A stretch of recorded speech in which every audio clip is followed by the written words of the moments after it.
구원과 열매? 성경과 함께하는 Sam with Bible에 오신 여러분, 우리 주 예수 그리스도의 이름으로 축복하며 환영합니다. 오늘의 주제는 구원과 열매의 관계입니다. 복음주의 교회 안에서 다음과 같은 말을 자주 들을 수 있습니다. 예를 들면, 열매 없다는 것은 곧 택함을 받지 않은 증거야. 즉 구원을 받지 못하지. 아니야, 구원을 받았어도 열매가 없으면 구원을 놓치는 거야. 여러분은 이 두 가지 서로 다른 견해에 대하여 어떻게 생각하십니까? 어느 편이 옳다고 생각하십니까? 아니, 어느 편이 더 성경적이고 안전하며 더 좋은 길이라고 생각하십니까? 여러분, 아시지요? 신학자들과 목회자는 그들이 배우고 따르는 신학의 전통에 따라 성경을 해석하고 자신들이 옳다고 가르친다는 건 말입니다. 그것이 나쁘다는 말이 아닙니다. 다만, 모두가 성경을 근거로 하여 자신들의 주장이 옳다고 하는데 구원과 실질적 관계가 없는 비본질적 문제라면 큰 문제가 되지 않을 수도 있지만 양측의 주장에서 볼 수 있는 대로 열매가 구원을 받거나 또는 받은 구원을 놓치는 문제가 걸린 중요 사항이라면 아주 심각한 문제가 아닐 수 없습니다.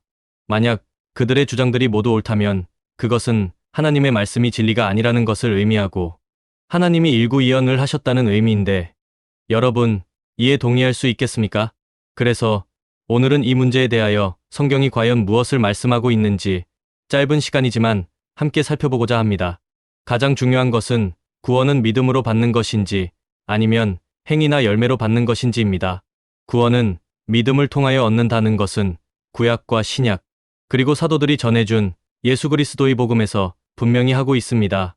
주님께서 친히 말씀하시기를 영접하는 자, 곧 그 이름을 믿는 자들에게는 하나님의 자녀가 되는 권세를 주셨으니라 하였고 하나님이 세상을 이처럼 사랑하사 독생자를 주셨으니 이는 저를 믿는 자마다 멸망하지 않고 영생을 얻게 하려 하심이라고 말씀하셨습니다.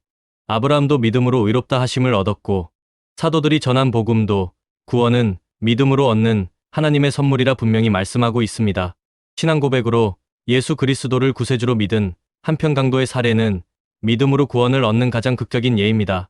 그는 십자가 처형을 받을 만큼 극악한 자였으나 오늘 내가 나와 함께 낙원에 있으리라는 구원의 확약을 주님으로부터 얻었습니다. 그는 열매 없이 믿음으로 구원을 얻었습니다. 그는 곧 처형당하여서 열매 맺을 기회가 없었습니다. 에베소 교회에 보낸 서신에서 사도 바울은 너희가 그 은혜를 인하여 믿음으로 말미암아 구원을 얻었다니 이것이 너희에게서 난 것이 아니요 하나님의 선물이라 행위에서 난 것이 아니니라 하였습니다. 그렇습니다. 구원은 오직 믿음으로 얻을 수 있는 하나님의 선물입니다. 그러면 구원과 열매는 어떤 관계가 있는 것입니까? 먼저 알아야 할 것은 믿음 없는 열매, 즉 선한 행실은 자선이며 자선으로 구원 얻을 수 없습니다.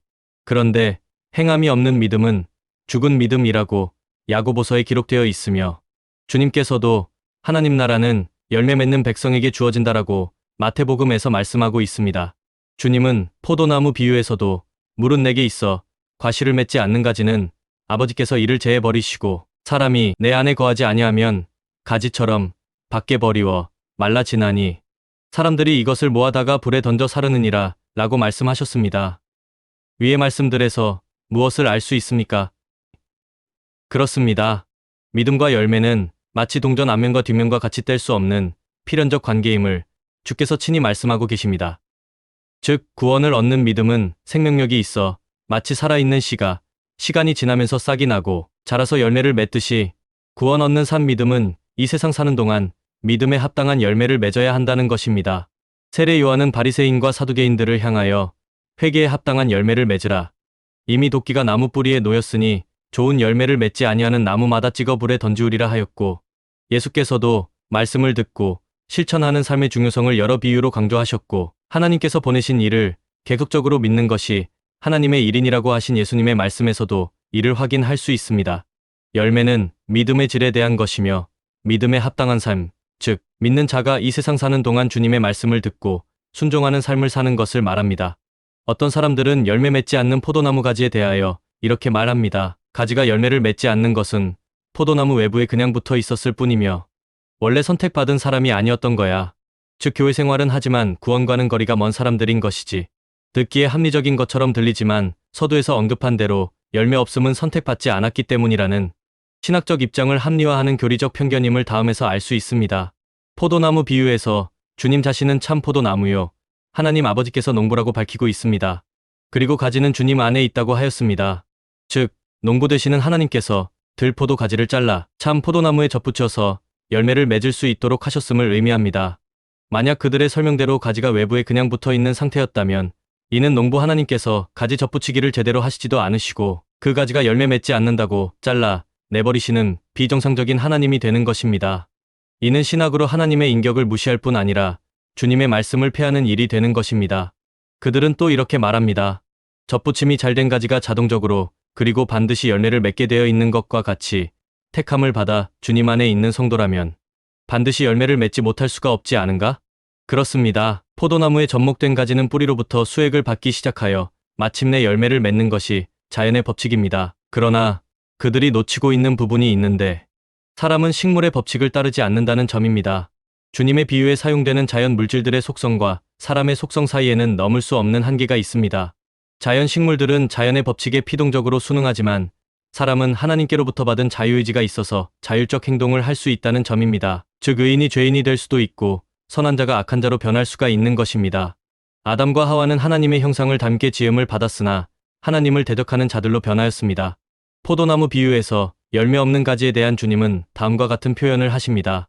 물은 내게 있어 과실을 맺지 아니하는 가지라고 말씀하십니다. 원문의 뜻은 내게 있어는 내 안에 있어이며 과실을 맺지 아니하는 것은 어떤 외적인 이유 때문이 아니라 자의적으로 열매 맺기를 거부하는 것으로 예를 들면 나 이제 열매 안 맺을 거야 와 같은 뜻입니다. 또 주님의 말씀에서 그 가지는 주님 안에 주님이 그의 안에 거하는 관계에서 벗어났다는 것을 암시합니다. 7절에서는 주님의 말씀이 그의 안에 거하지 않고 있음을 말하고 있습니다.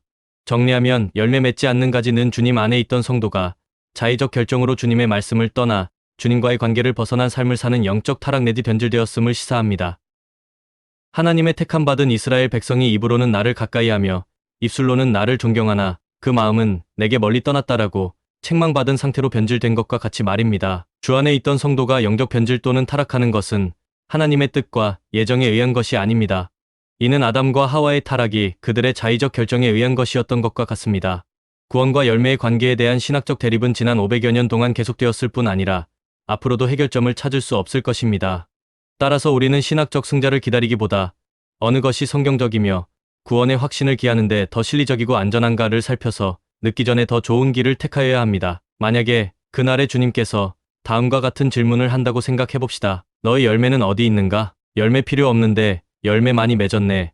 내 상급을 보아라.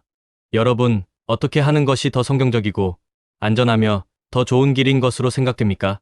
여러분 기억하십시오. 그날에는 그 어떤 신학자도 우리 곁에 서서 변론할 수도 없을 뿐 아니라 다 내 책임이야. 내가 큰 실수를 했네. 미안해라고 한다 해도 이미 영원히 돌이킬 수 없게 된 후입니다. 열 처녀 비유의 5 처녀는 기름을 넉넉히 준비하는 더 좋은 지혜로운 길을 선택하였고 어리석은 5 처녀는 이만하면 충분해라는 자의적 결정을 하였으며 달란트와 문화 비유에서 많이 받은 종들은 열심히 최선을 다해 주인을 맞이할 준비를 하였으나 1 달란트, 1 문화를 받은 종은 어리석게도 자신들의 판단에 좋은 대로 행하였다가 결국 영원한 지옥불에 들어가게 되었습니다. 욥은 자신들의 자녀들이 생일 파티에서 혹시 죄를 지었을지도 모른다는 생각에 그들을 위한 속죄제사를 드리는 더 좋은 길을 택하여 안전을 기하였습니다. 사도 바울은 고린도 교회 안에서 성령의 은사를 둘러싸고 신학적 논쟁을 하고 있는 그들에게 내가 너희들에게 제일 좋은 길을 보이리라 하였습니다. 믿음으로 가는 길에는 좋은 길도 있고 더 좋은 길도 있으며 또 나쁜 길도 있습니다. 선택하는 것은 각자에게 달렸으며 선택의 끝에는 결과가 기다리고 있습니다. 말씀과 우리 안에 선한 소원을 주시는 성령의 인도를 따르는 선택하는 삶은 곧 열매를 맺는 삶으로 이어지고 또한 후회가 없습니다. 옥토에 뿌려진 씨가 100배, 60배, 30배 다른 열매를 맺었으나 모두 주님의 칭찬을 받았습니다. 그러나 다른 새 밭들은 씨를 받고 열매 맺는 것을 자신들의 결단으로 포기하였습니다. 마치 포도나무 가지처럼 말입니다. 그것이 문제입니다. 만약 여러분들 중에서 자기중심적 삶을 살았다면 이제라도 새롭게 시작할 수 있습니다. 돼지우리에서 죽을 수 있었던 탕자는 결단하고 아버지께로 돌아가 자신의 잘못을 자백하고 용서를 받고 새롭게 시작하였습니다. 나 중심의 삶에서 하나님 중심, 말씀 중심의 삶으로 돌아가는 것이 회개입니다. 이제라도 나를 내려놓고 하나님께서 원하는 열매 맺는 삶을 시작할 수 있습니다. 그렇게 해야 합니다. 주 안에서 형제 자매된 모든 분들에게 하나님의 기름 부음의 축복이 있기를 기원합니다. 다음 영상에서도 여러 가지 주요한 주제로 다시 만나 뵙기를 원합니다.